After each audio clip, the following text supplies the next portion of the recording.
യാക്കോബ് ശ്ലീഹ എഴുതിയ ലേഖനം 5-ാം അധ്യായത്തിൻ്റെ 16-ാം തിരുവചനം, നിങ്ങളുടെ രോഗങ്ങൾ സുഖപ്പെടാൻ നിങ്ങൾ പരസ്പരം പാപങ്ങൾ ഏറ്റുപറയുവിൻ.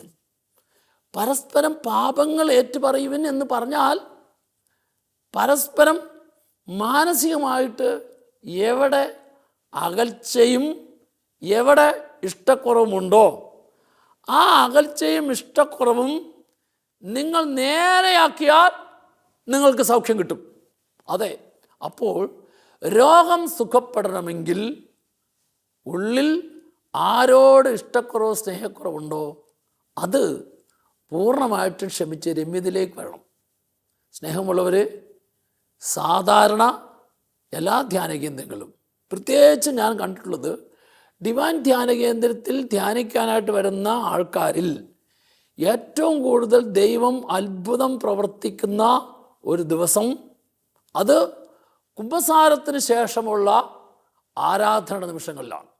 കാരണം നാളുകളായി, വർഷങ്ങളായി ഉള്ളിൽ വെറുപ്പും വൈരാഗ്യവും പ്രതികാര ചിന്തയുമായിട്ട് കഴിയുന്ന വ്യക്തികൾ കർത്താവിൻ്റെ വചനം കേട്ട് ആ വചനത്താൽ ഇന്നലകളിലെ വെറുപ്പ് വൈരാഗ്യം എല്ലാം മാറ്റി സ്നേഹത്തിലും രമ്യതയിലേക്കും കടന്നു വരാനായിട്ടുള്ള തീരുമാനമെടുക്കുമ്പോൾ നാളുകളായിട്ട് തളർന്നു കിടന്നവർ, വൈദ്യശാസ്ത്രം കൈവിട്ടവർ, പലവിധത്തിലുള്ള ശാരീരികമായ രോഗവേദന പീഡകളാൽ കഴിയുന്നവർ, അവർക്കൊക്കെ ശരീരത്തിന് ആരോഗ്യവും രോഗങ്ങളിൽ സൗഖ്യവും കർത്താവ് തരുന്നു.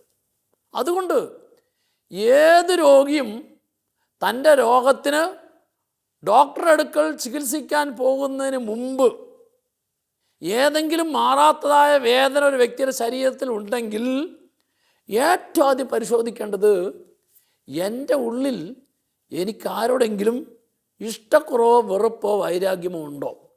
ഒരു വ്യക്തിയുടെ ഉള്ളിൽ ഏതെങ്കിലും കാരണങ്ങളാൽ വെറുപ്പിരിപ്പുണ്ടെങ്കിൽ ഈ ഉള്ളിലെ വെറുപ്പ്, ഈ ഉള്ളിലെ വൈരാഗ്യം ശരീരത്തിലെ ആരോഗ്യത്തെ കളയും.